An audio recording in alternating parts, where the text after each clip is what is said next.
परम पिता परमात्मा, सर्वश्रेष्ठी रचनहार, कबीर देव, कबीर प्रभु, कबीर परमेश्वर, काल जाल में फंसी हुई अपनी प्यारी आत्माओं को यथार्थ ज्ञान देने के लिए यहाँ आते हैं।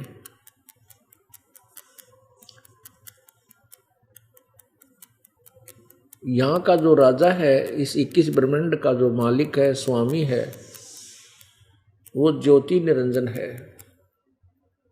और इस ज्योति निरंजन भगवान को, ज्योति निरंजन प्रभु को, यहाँ के स्वामी को एक श्राप लगा हुआ है। 1 लाख मानव शरीरधारी प्राणियों के सूक्ष्म शरीर से गंध निकालकर खाने का। उसके लिए वो ये सारी व्यवस्था अपने तीनों पुत्रों रजगुण ब्रह्मा, सतगुण विष्णु, तमगुण शिव जी से कराता है। अपनी उदर पूर्ति के लिए, अपने स्वार्थ के लिए इसने हम सबको भ्रमित किया हुआ है। कुल के मालिक पूर्ण परमात्मा से हमें पूर्ण रूप से अपरिचित रखा हुआ है। ये अपने आप को कहता है कि मैं यहाँ का मैं ही स्वामी हूँ और कोई प्रभु नहीं है। ये अपने लोक वेद के आधार से ये ऐसे भ्रमित करता है।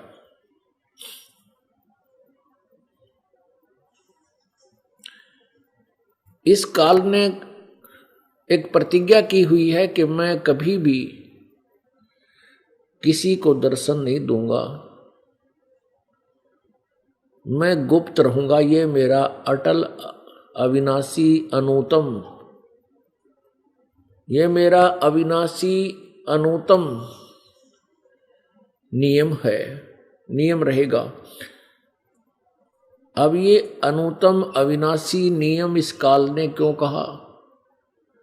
अनूतम माने व्यर्थ, घटिया, बेकार, अश्रेष्ठ।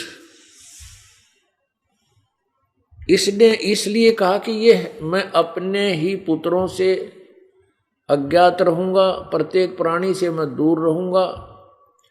इसलिए ये घटिया नियम है इसका।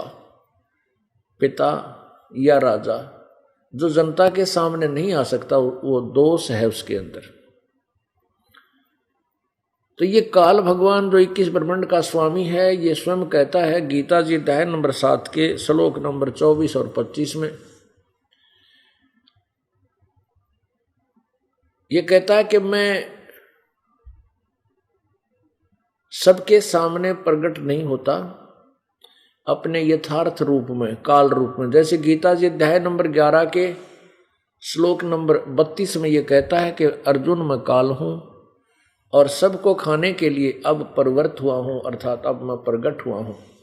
गीता जी अध्याय नंबर 7 के श्लोक 24-25 में ये स्वयं ही कह रहा है कि मेरा ये अटल, अनूतम यानी घटिया नियम है कि मैं कभी किसी के सामने प्रकट नहीं होता।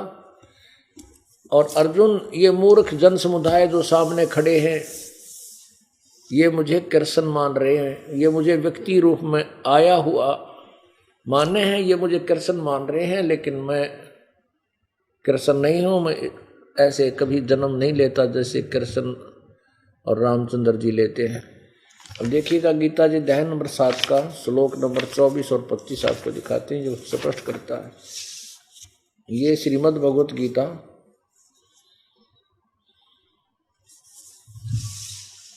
अध्याय नंबर 7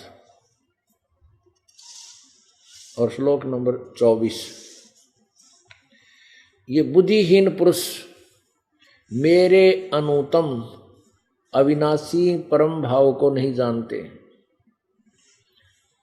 बुद्धिहीन पुरुष मेरे अनूतम अविनाशी परम भाव को नहीं जानते हुए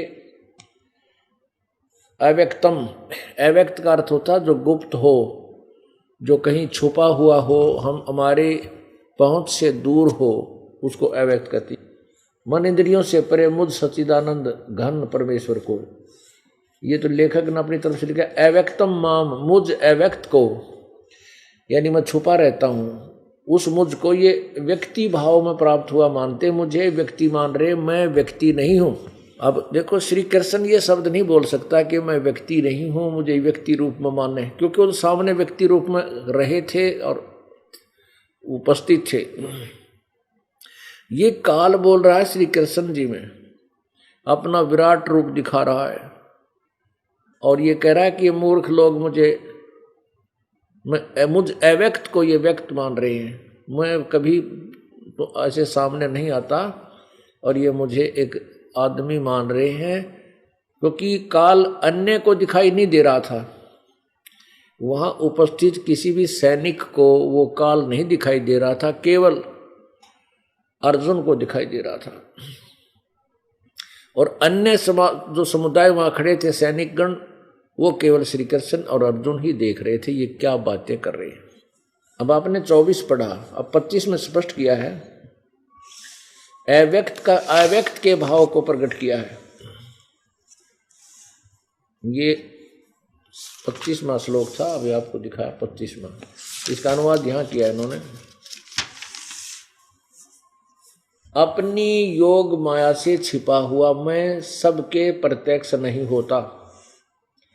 यह अज्ञानी जन समुदाय मुझ जन्म रहित अविनाशी परमेश्वर को नहीं जानता। मुझको जन्मने मरने वाला समझता। अब ये यहां से हमने जो स्पष्ट करना है कि मैं अपनी योग माया से छुपा हुआ मैं सबके प्रत्यक्ष नहीं होता। इससे सिद्ध है कि ये कहीं रहता है और वहाँ गुप्त रहता है, अपनी सिद्धि शक्ति से ये गुप्त रहता है, छुपा रहता है, क्योंकि वहाँ अन्य की दृष्टि नहीं जा सकती। इसको दिव्य दृष्टि से देखा जा सकता है।